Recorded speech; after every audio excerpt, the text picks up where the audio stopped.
Good evening, ladies and gentlemen. This is Karen Sharp, and I am here with Professor Randolph Hemmings. Today the professor will tell part 2 of a 4-part series on the origins of the US color line. Thank you, Karen. This is session C7B, during the invention of the color line. To recap, the United States is unique in preserving a genetic enclave of mostly African ancestry. The enclave results from an intermarriage barrier, which has lasted for 4 centuries. Today we discuss the period when Americans began to see colonists from Africa as somehow different from European colonists. At first, the changes seemed to have little to do with establishing an endogamous color line.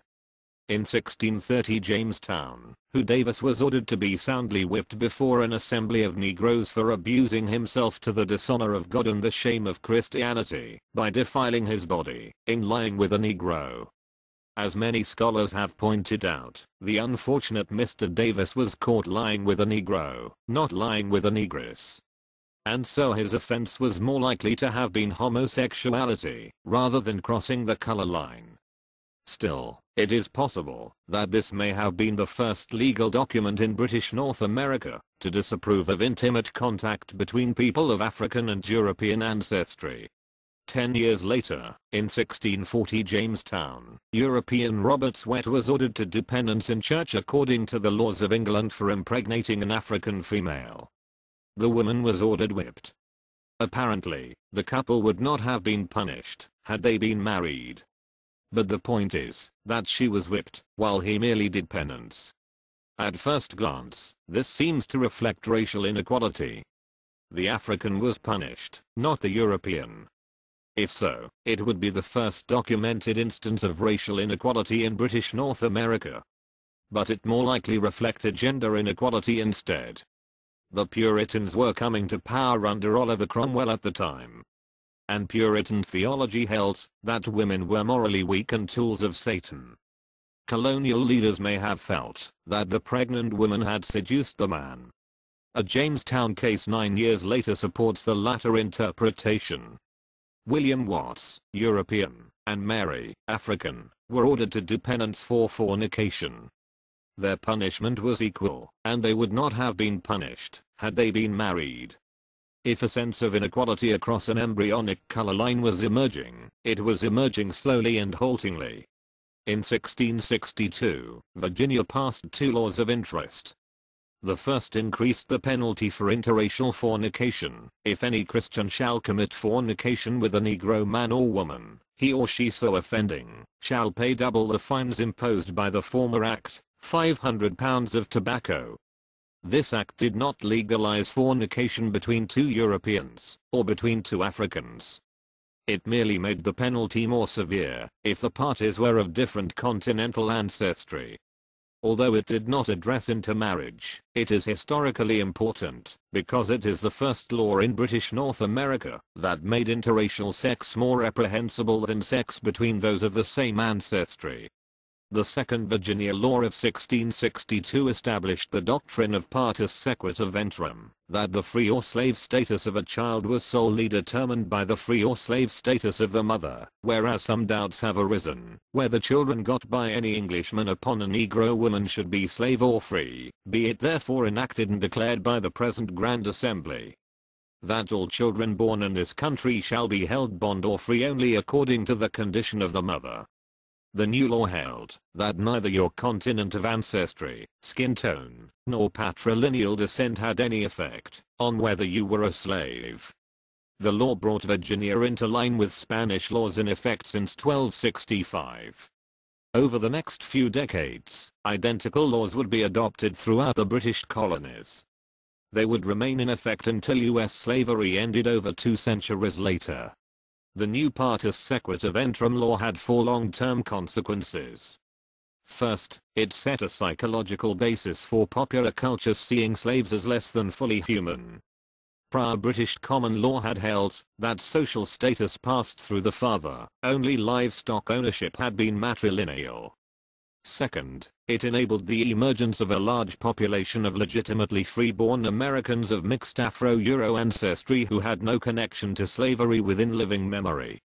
Third, it meant that tens of thousands of future slaves would be genetically European, due to European genes from fathers gradually replacing African genes from mothers, through random DNA mixing, meiosis, at each generation.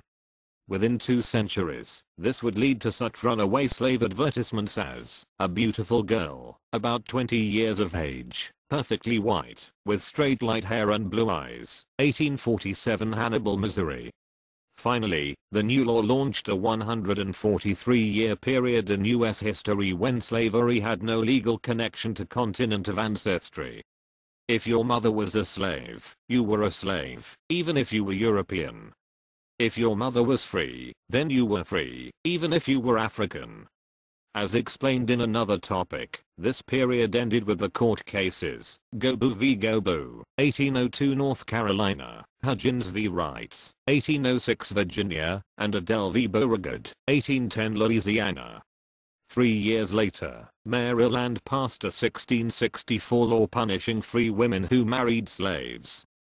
Offenders would themselves be enslaved for their husband's lifetime, and their children would be hereditary slaves from birth. For deterring such free-born women from such shameful matches, whatsoever free-born woman shall intermarry with any slave shall serve the master of such slave during the life of her husband, and that all the issue of such free-born women so married, shall be slaves as their fathers were. Although this law is sometimes cited as the first prohibition of black-white intermarriage in British North America, it makes no mention of race or continent of ancestry. A careful reading shows something quite different.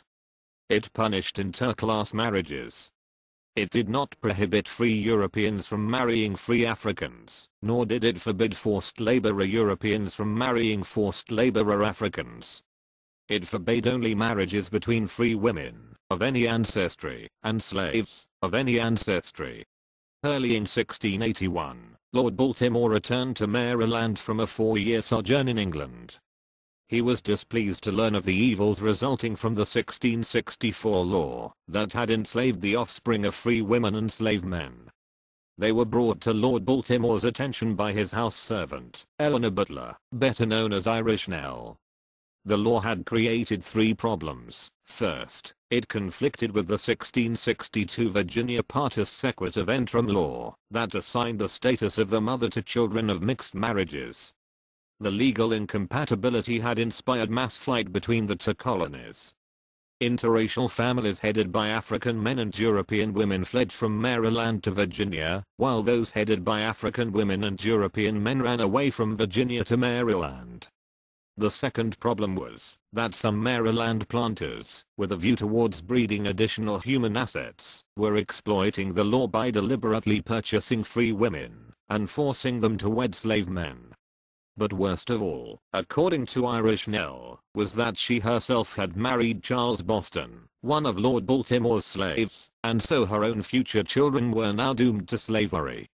In December of 1681, Lord Baltimore, with Irish Nell's help, induced the Maryland legislature to revoke their peculiar 1664 law and adopt Virginia's system instead. In the same session, Maryland also made it illegal for masters to order European female servants to marry African male slaves against their will. Nevertheless, for 17 years Maryland and Virginia had enforced contradictory laws regarding the heredity of slave status. The confusion spawned a series of lawsuits that continued even after independence a century later, as individuals tried to prove that they were not hereditary slaves, and masters tried to prove that they were, based on matrilineal or patrilineal ancestry.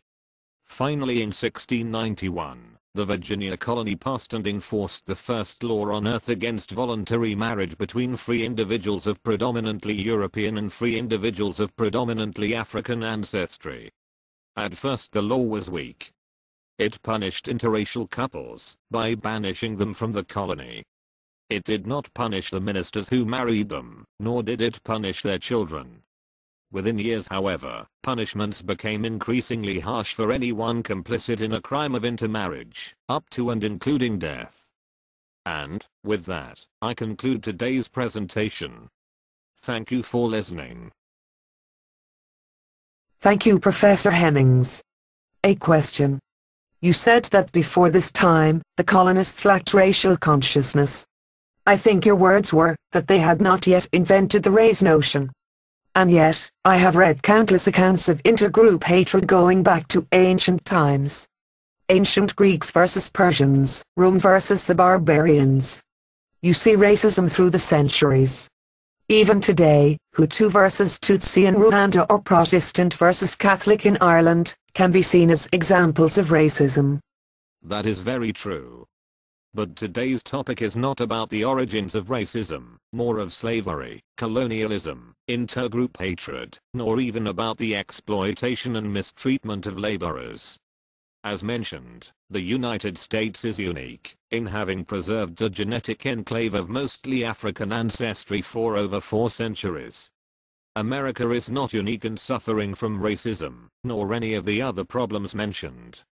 Today we focus only upon America's horror of Afro-Euro intermarriage, because that horror is the barrier that once created, and today maintains that enclave.